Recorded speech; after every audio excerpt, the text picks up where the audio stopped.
All right, ladies and gentlemen, MrSotko here. Welcome back to the channel, and today it is Scam Wouch! So, this little beauty came under the radar. I don't think a lot of people know about it right now, and this is no promotion. Stay way away from this. Let me just put that out there in advance. Thank you for the email as a friend of the channel sent me this, and I've never heard about this, and I don't think anybody's heard about this just yet. So we got CryptoHands, the first risk-free blockchain project. Now, I want to start off with that this is supposed to be a smart contract, yada yada. And I remember making videos about proof of weak hands, and everyone's like, you don't understand nothing because this is a smart contract and you can't lose your money. Yeah, but it's a Ponzi scheme, and if you get in late, then you're not gonna get anything out of it. So that doesn't mean anything at all. And the first two iterations of proof of weak hands completely went under, and all the Ethereum was drained until the third time, I guess, is a charm. So no, smart contract does not mean that this is a good thing or that it's reliable. Let me just show you. So CryptoHands, again, the first risk-free blockchain project. I'm sure it's just totally risk-free. Take up to 10,000 Ethereum now. Do not need to give it back later. Okay, so apparently, immediately, the people who made this have no good grammar. That's the sign, bad sign number one. So it's not an investment, no need to wait. It's not trading, no risk. This is not a sale of magical goods. And it is not an ICO, so scam is impossible. So just, I mean, yeah, as long as it's not an ICO, scam is impossible. I've never heard of a scam other than an ICO in the entirety of crypto. So that is extremely reassuring. This is the verified and open source smart contract where everyone can take as much time as he wants, whether it's a new iPhone or a new apartment. No need to give this money. Take as much as he wants. No need to give this money back later. Wait, what? I thought this was an investing platform or something like that. Now it's just like I can take free crypto? No, not at all. So Ethereum, the second cryptocurrency in the world, yada yada. So how it works, you will need the Ethereum wallet, and you need just a paltry 0.05 Ethereum, only $10.55. Only $10.55. You need to get on this right now. Fire sale, ladies and gentlemen. Step zero, because step zero. Is that a step? Is that a thing? Anyway, if you do not have an Ethereum wallet, more details can be found here. Thanks, guys, for showing me how to get an Ethereum wallet, because, you're attracting the kind of people that don't even have an Ethereum wallet. That's a pretty good start. That's a pretty good start. So I see why that's step zero now. Step one. Wow. So easy. I love how simple it makes it. To register and simultaneously receive one level in the system, send 0.05 up to your upline, and the first user who came after you will send didn't even bother to spell check that one. Funds back to you. This is one-time action for all time. Oh man, the grammar's so bad. Oh, so Russian. All other transfers are made at the expense of already earned funds. Apparently. So step two, sign into the account. Step three, there are 3 ways to get referrals. Attract referrals to your structure in CryptoHands. Get referrals from 4 uplines in the help of overflows. 3, wait until the system itself brings you free referrals. Ouch. God, I'm getting a headache on that one. That one hurts. Step 4. This is painful, guys. Receive automatical. I'm telling you, I'm reading this verbatim here. Receive automatical transactions, trace actions, form smart contract directly on your Ethereum wallet. My God. According to the tabelt below, on the one level, you are transferred 0.15 Ethereum, on the second level 1.35, etc., etc. Step 5. I'm glad that they can count at the very least. This is good. This is good. So we're getting better as we're going along. They put 1, 2, 3, 4, and 5 in order. You have to give them that. I'm putting that on the chart. Boom, marked it. They can count. If you have more than 5,000 Ethereum and 120 anonymous referrals, is that even spelled referrals? What to do next? Question mark. It may be repeated every year, retaining a structure up, because I'm sure this is going to be around for a long time. And get the amount every year collected for all time, and the fewer people left in your structure, the more your income is. You're inactive and dropped out referrals. Adore. to all their referrals of the same line. Again, read that verbatim. I know it made no sense. So level 1, apparently you need 3 referrals, and you each get 0.05 Ethereum from each person. So therefore you have 0.15 Ethereum just for your 0.005 or 0.05 Ethereum on there. Excellent.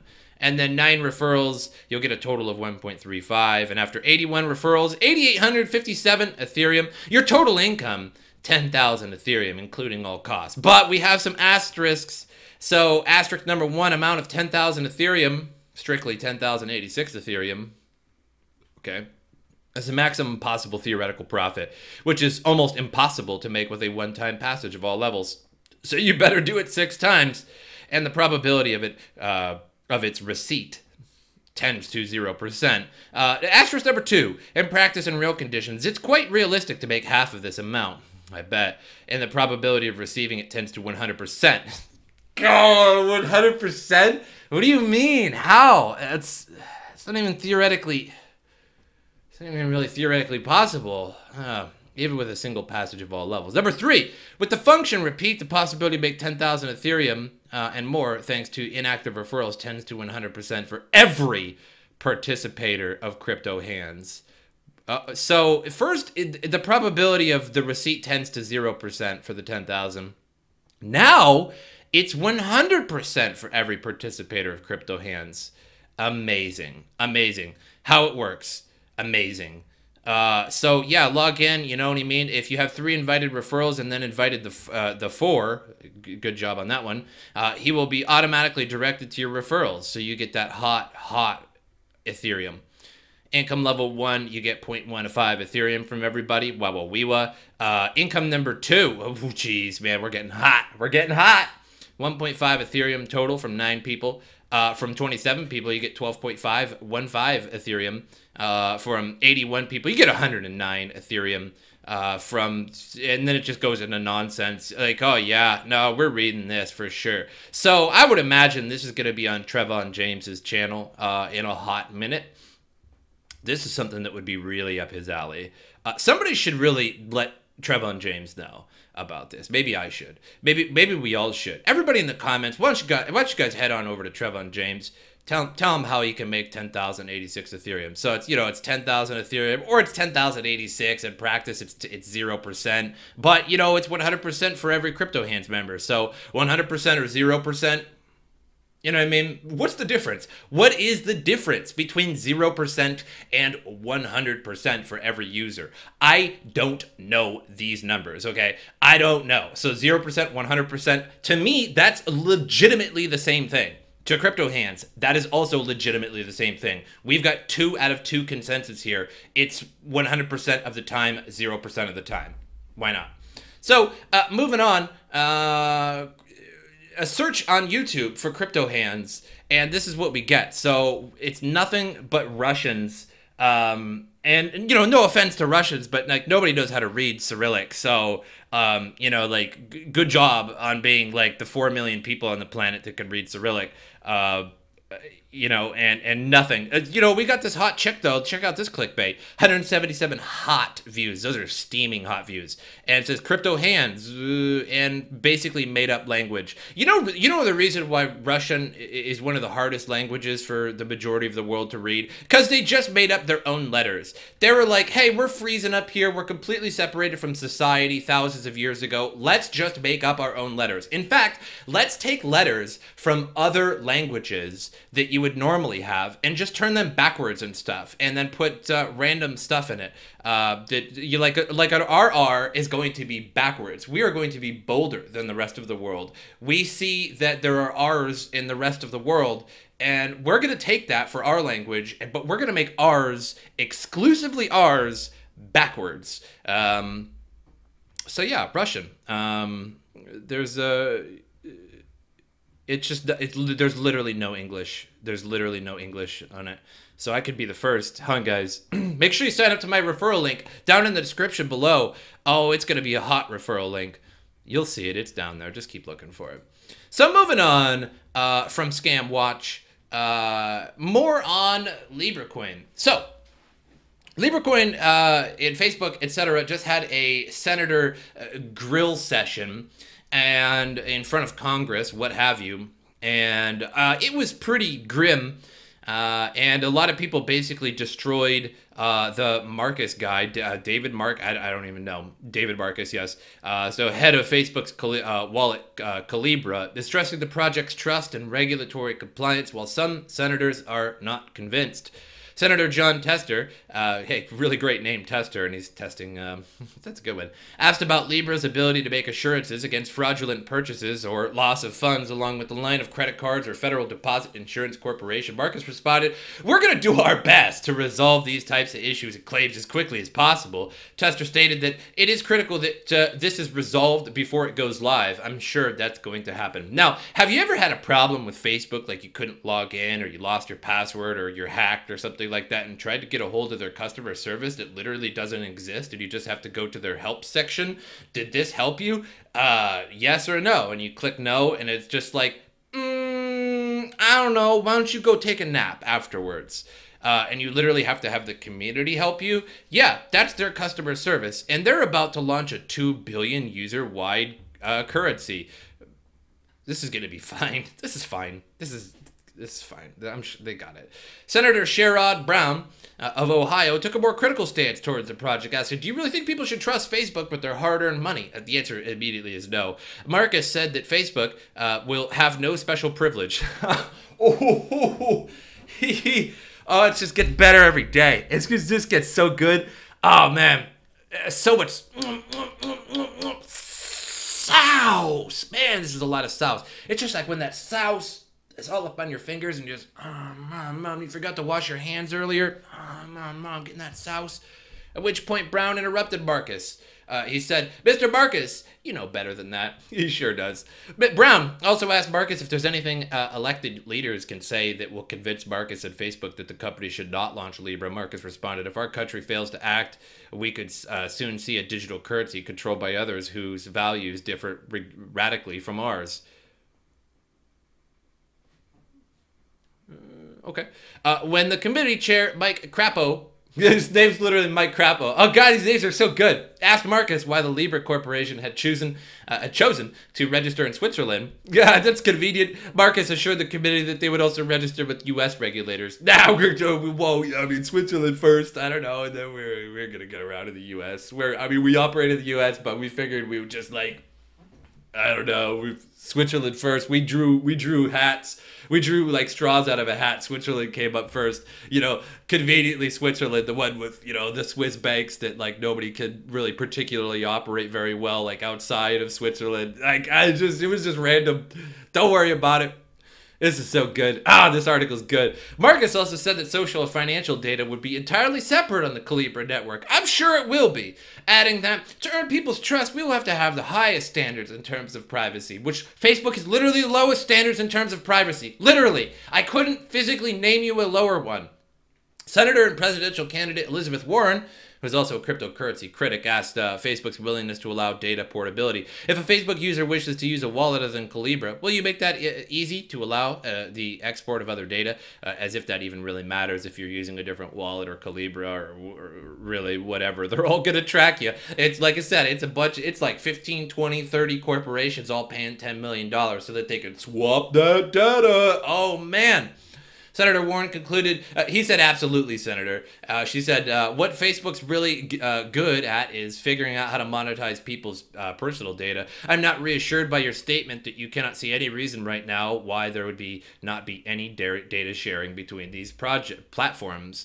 And there will be. Oh man, they're gonna get you good. Anybody that uses that, they're gonna get you good. So moving on to the next article here, and I'm not gonna read this whole one. We're gonna move through this one just a little bit quicker. House Democrats are considering a bill to ban the Facebook from the financial industry. So Democrats are considering a new bill that would stop Facebook's cryptocurrency plans in its tracks, dubbed the Keep Big Tech Out of Finance Act. The new bill would explicitly ban large companies from performing banking functions. The bill would be a direct rebuke to Facebook's plans, the Libra currency, which would likely have to be severed from the company. So it's not been yet introduced to Congress. As a result, its contents are still far from final. However, this is a good thing and this is a bad thing, because I think Facebook's coin is, what do you call it?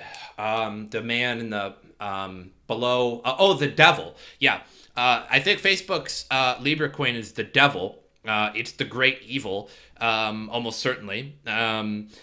At the same time, the detrimental thing about that is if Congress can say, hey, we're going to make this so that we could just, if a company tries to make some kind of cryptocurrency or some kind of innovation in the tech industry, we're just going to say, no, you can't do that because we want to run the monetary world.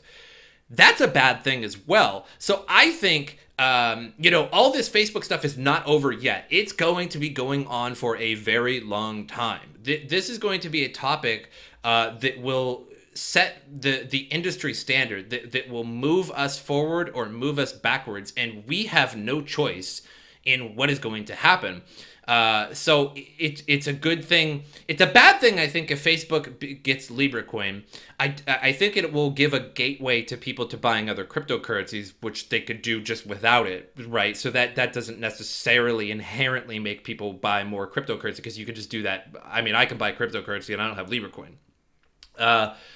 But yet, at the same time, if we just ban it, that opens up a door for the government to say, hey, we did this once. We can just start attacking other cryptocurrencies. And now everybody's response to Bitcoin is that, like, you can't shut Bitcoin down. No, you cannot. However, a country is more than free to say, we ban all cryptocurrency exchanges in the United States, or we ban all crypto exchanges in the UK, Germany, in Europe in general. That would destroy the cryptocurrency market. Now, if multiple countries banned exchanges from, now that doesn't necessarily mean your node stops working. That doesn't necessarily mean I can't send you Bitcoin now. But let's be honest here. The reason why Bitcoin is so popular right now is because of the price volatility, the trading opportunities, and the money that it is making people in a very non-pyramid-y way. It's just speculation right now. It's a new market. Of course, people are pouring money into it, and just like stocks, you could say the same thing. I mean, people who bought in early, etc. So that argument kind of goes out the window just a little bit. But I get it. And we all get it. That's why there's all this speculation. And if we couldn't buy crypto on exchanges, now, I think the average smart individual could use a VPN and make it to these exchanges and still be able to trade in countries that allow it. Most people probably won't do that. We all know that a sweeping ban in the United States would drop the cryptocurrency market by 50%, maybe upwards of 90% market cap would just get annihilated. People would sell off in an absolute utter panic. Bitcoin would go from 10,000 to $1,000, I think, in weeks. It would be savage, and it would be somewhat the end of the worldwide adoption. Again, Bitcoin can still be, I could still send it to you, you could still send it to me, I could still run my node, I could still mine it, I could still sell it using a VPN on a different exchange, but you know, most people aren't going to do that. Most people comply with these sort of things, and most people would stay away from it in a time when we're trying to get as many people in the world on it, and the government sweeping bans it and essentially sets us back 5-6 years ago in terms of cryptocurrency. So this is the real deal. This is a precedent for cryptocurrency right now. So I wanted you guys to listen to this real fast. Now, this is the entire Libra cryptocurrency antitrust hearing, and it's 2.5 hours long, and there's some sousy stuff in this. Boring for the average person, but if you're really into crypto, it's good stuff. Mr. Chairman, I'd point out in response to Chairman Crapo's questions, you're the only one with, you can talk about competition, but you're the only one with a reach of 2 billion people, so that's important to remember. Facebook has a long track record of abusing users' trust. You know that, Mr. Marcus. Until recently, you headed Facebook's messaging team as you were allowing other companies like Netflix and Spotify and the Royal Bank of Canada access and read Facebook users' private messages. So be clear about what went on at Facebook. Facebook told us that's the least of it. There's Cambridge Analytica. There's just everything since the beginning. They've been selling your data, and you haven't seen a dime of that. If they were really nice about it, they would just sell data and they would just give the money to everybody. But that's not how a corporation works. Oh, man. They were keeping our data safe when they were really allowing other companies to sift through private messages. You had to shut down those programs after huge backlash. Over and over, Facebook has said, just trust us. And every time Americans trust you, they seem to get burned. Facebook told the FEC in 2012 that it would stop abusing our data. And then last week got a $5 billion with a B, $5,000 million fine for violating that agreement. And as we know, you've even run psychological experiments on users. So sitting here today, Mr. Marcus, after all the times Facebook has abused the public's trust, and you know that, do you really think people should trust Facebook with their hard-earned money? No. Yes or no? Senator, you heard it directly from Mark, and I will reiterate this, that trust is primordial. I didn't hear it directly from Mark. I'm hearing it from you. Trust is primordial, and we've made mistakes in the past, and we have been working and are continuing to work really hard to get better. And we've invested in a number of programs, notably on privacy, election integrity, and a number of other issues. But I want. Oh God, I can't even listen to it anymore. It's so bad. There's so many lies. So here's the thing. We are working to get better, is what he said, and I don't know if that was exactly verbatim, but he's you know, they're saying that Facebook is striving to get better. Here's my problem with that, though. Here's how you get better. Don't sell the data. That's it. It's not like you had a system and it got hacked and you're like, man, we're just you know, like we're really striving for security. Like this is our main goal is security, and we set up all these security, you know, like all this security on our database systems and stuff like that. And you know what? The hackers still managed to get in. They used a route that we just couldn't think of. But you know what? We plugged that hole, and now hackers cannot get in through this particular method. And you know what? We're trying every day, and we're trying to hack ourselves, and we're trying to all the security. We're trying to do it ourselves and stuff like that, and we're working to get better. That's working to get better, right? But like selling your data, that's like going out and like every time you go into a grocery store, like you just 5-finger discount everything, and you just get arrested like every time, and you're like, I'm working to get better. No, just don't steal anything. There's nothing to get better. You just don't do it. Oh. Moving on to CoinMarketCap, $258 billion market cap, 9,600 Bitcoin. So you know what? I was like yesterday, I think we reached our bottom. Dead wrong. So we are going way down in price. And XRP under 30 cents now, Bitcoin back under 10,000, Ethereum all the way down to 200. I think Ethereum reached like 260 or 250 on some exchanges at the high there. Bitcoin was at 13,000 something. And we are on our way back down. Lots of greasy, slippy hands selling all their coin for less than what they bought it for. That is a non-stop conundrum in the crypto world, because you can't tell me that everybody that bought in over $200 Ethereum right now, as it's $200, did not sell. I don't believe it. So you bought in at 300 and then you sold at 250 and drove the price down even more. I don't believe it. I think everybody sold, and that's not how you do it, right? I'm just saying that's not how it works. There is, to some degree, selling lower than what you bought it just to cover your costs, but I think it's now too late. The people that bought in 330, 300, stuff like that, Ethereum, 12,000 Bitcoin, you sell now, you're going to have to take that 3,000 and go down another 3,000 in Bitcoin to actually make dead even what you just had. So it has to go down proportionately further. So yeah, but is it going to go much further? It's hard to say at the moment. I think with the whole Facebook thing and, senators grilling and talking about like, potentially banning it. I think it rose the price a little bit. People were saying that Trump's tweet rose the price of Bitcoin, and I have to completely disagree with that. But that's all I have for you guys today. Bitcoin dominance is 66%. So that means alts are falling way more rapidly than even Bitcoin is at the moment. But that's about all I have for you today. Make sure you subscribe, like the video, share the video. Helps me out a lot. My social media in the description below. You may find that CryptoHands referral link somewhere down in the description. Take an hour to try and find it. It's going to be down there. Not really. But hope you guys enjoyed it. And as usual, I'll see you guys next time.